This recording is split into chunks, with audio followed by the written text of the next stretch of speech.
Mas o pessoal pergunta muito qual era o espinho na carne do apóstolo Paulo. Porque ele, um cara que conquistou todos os povos fora de Jerusalém, que falava múltiplos idiomas, que tinha dupla nacionalidade, o cara que escreveu a maior parte do Novo Testamento, das 27 cartas, 13 são dele.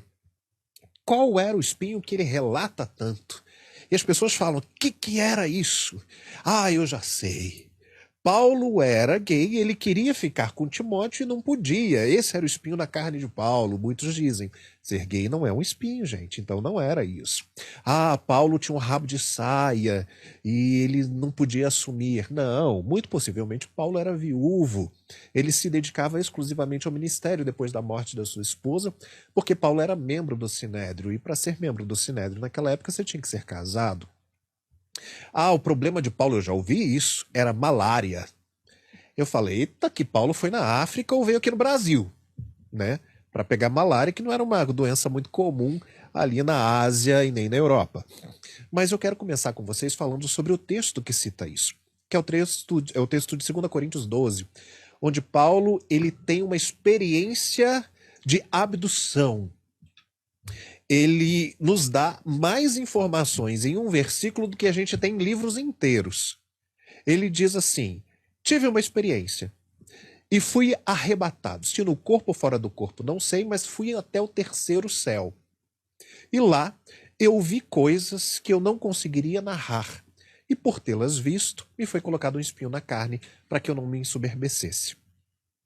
Eu pedi várias vezes, 3 vezes, para que Deus retirasse de mim. Mas Deus disse: a minha graça te basta, e Satanás me esbofeteia na cara por causa desse espinho. Olha só a quantidade de informação. Ele começa dizendo: eu fui abduzido. Primeira informação. Ele não consegue discernir se ele foi com o corpo ou só no espírito. Essa é a segunda informação. Mas a terceira informação, para complicar a nossa vida, ele diz: eu fui até o terceiro céu. Ou seja, ele passou por 3 dimensões. Ele foi no primeiro céu, no segundo céu, ou chegou no terceiro céu. Que dimensões são essas? Ele também não explica. E aí ele fala: eu vi coisas tão incríveis, que eu acredito que o céu seja tão incrível, que não se consiga narrar. E ele fala: por causa disso foi me colocado um espinho na carne. A primeira informação é: por ele ter visto. Por ele ter visto. Essa é a primeira informação importante. Foi colocado um espinho na carne. Segunda informação: Paulo escreveu 13 cartas. Ele escreveu muitas outras, mas entrou na nossa Bíblia 13. E na nossa Bíblia ela está de Romanos até Tito e Filemão. Na Bíblia não está na ordem que Paulo escreveu. Ele não escreveu primeiro Romanos, depois Gálatas, Efésios, Filipenses, até Tito e Filemão. Na Bíblia ela está colocada da maior para menor. Romanos é a maior e Tito e Filemão não são nem cartas, né? São 2 bilhetinhos de geladeira. É uma página, 3 e acabou.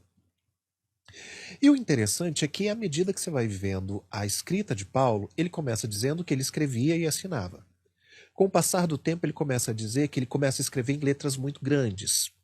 Depois, ele vai dizendo que... Deixa a minha rinite atacar aqui, tá, gente? Espera aí. Muda o clima em São Paulo, a gente sofre. E aí, ele começa, a partir de então, ele começa a escrever outros livros e ele vai dizendo, a própria Bíblia narra isso. Olha com que letras grandes eu escrevo. Depois ele começa a dizer: eu já não escrevo mais, como é o caso de Romanos. Fulano escreve para mim e eu apenas assino. Isso me dá a certeza de que Paulo desenvolveu um problema na visão. De alguma forma ele foi ficando cego a ponto de não conseguir escrever mais, enxergar mais para escrever. Só que isso por si só não era um espinho na carne digno de tirar tanto a paz de Paulo.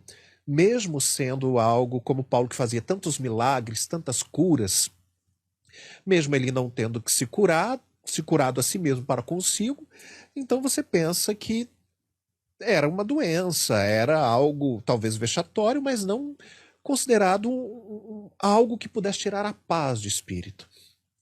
Só que existe mais uma informação no livro de Gálatas. Aquela igreja querida da Galácia, que Paulo amava tanto. E em uma das suas visitas, antes do fim da sua vida, porque o fim da sua vida ele narra em 2 Timóteo, quando ele está preso em Roma e está indo para ser decapitado, em Gálatas ele fala assim: meu coração se alegra quando eu encontro com vocês, porque vocês me receberam sem olhar para minha doença. Olha que interessante. E me trataram como se eu fosse um anjo de Deus ou o próprio Jesus Cristo. Ou seja, ele tinha uma doença que o incomodava demais. E ele, por causa dessa doença, ele era até mal recebido nos lugares, porque ele está dizendo que ali ele foi muito bem recebido. E aí ele completa: e vocês foram tão amorosos que me disseram que, se possível, arrancariam os próprios olhos para me dar. E por causa disso não tinham nojo de mim. Ou seja, lembra que o espinho na carne foi colocado porque ele viu, e por causa disso ele recebeu essa doença? Então, ele começa a ficar cego e dá a impressão de que os olhos dele começam ou a apodrecer, ou a vazar pus, algo que as pessoas conseguiam enxergar olhando para ele de longe. E ele implorava por essa cura e ele não recebeu, a ponto de Deus falar: minha graça te basta. E nós temos essa informação justamente quando ele vai visitar a igreja da Galácia, né, os Gálatas, e ele fala: vocês me trataram diferente. Vocês não olharam para os meus olhos. Vocês, inclusive, ofereceram os próprios olhos. E é por causa disso que eu acho que no final da vida ele já não conseguia mais escrever, apenas assinar, ditava as cartas, e quando ele é morto, sem receber esta cura. Esse é, na minha opinião, baseado nos textos, porque a Bíblia diz: o espinho na carne de Paulo é este. Não, ela não diz isso. Mas nós temos vários outros textos que nos dão esse indício sobre qual era a doença do apóstolo Paulo. O que nos leva a ver de uma forma muito gratificante que nem sempre Deus faz tudo o que a gente quer, porque ele não é obrigado.